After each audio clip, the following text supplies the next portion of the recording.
नमस्कार मुलींनो, वंदना माळवते किचनमध्ये तुमचं स्वागत आहे. आज आपण आहे ना सोलकढीची रेसिपी बघू. खोबरं घेतलं, त्याच्यासाठी ओलं भिजलेलं आमसूल, एक मिरची घेतली, लसूण आहे, त्याच्यात छोटासा आल्याचा तुकडा आहे आणि जिरे घेऊ. आणि हे आपण दळून घेऊ. ओलं नारळ,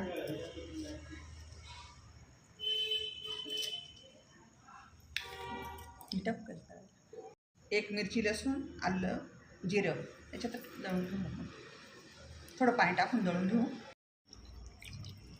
पाणी टाकून दळून घेऊ. पातेल्यात घ्यायचं. पातेल्याखाली अशी एक चाळणी ठेवली आम्ही आणि त्याच्यावर कपडा ठेवायचा.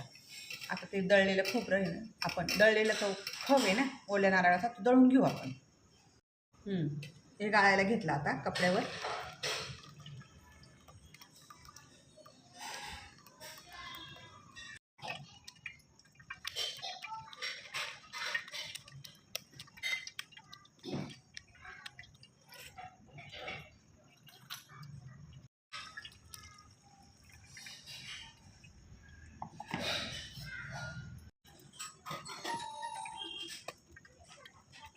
हा चौथा आहे ना, आपण परत एकदा दळून घेऊ मिक्सरमध्ये.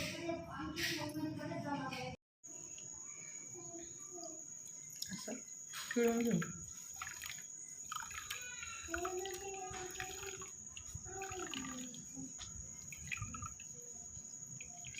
थोडं कुस करून घेऊ असं.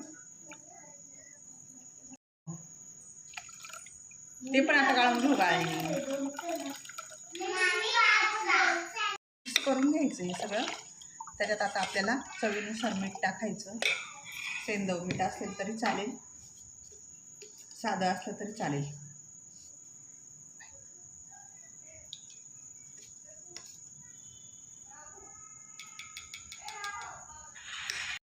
साखर टाकली तरी चालेल, पण आम्ही आता साखरच टाकतोय. चवीनुसार 2-3 चमचे साखर टाकायची. 3 चमचे. थोडीशी कोथिंबीर बारीक चिरलेली.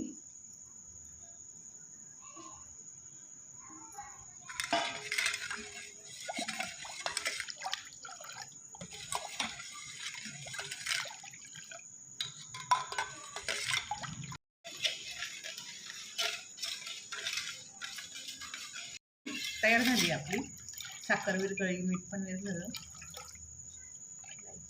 माझी रेसिपी करून बघा.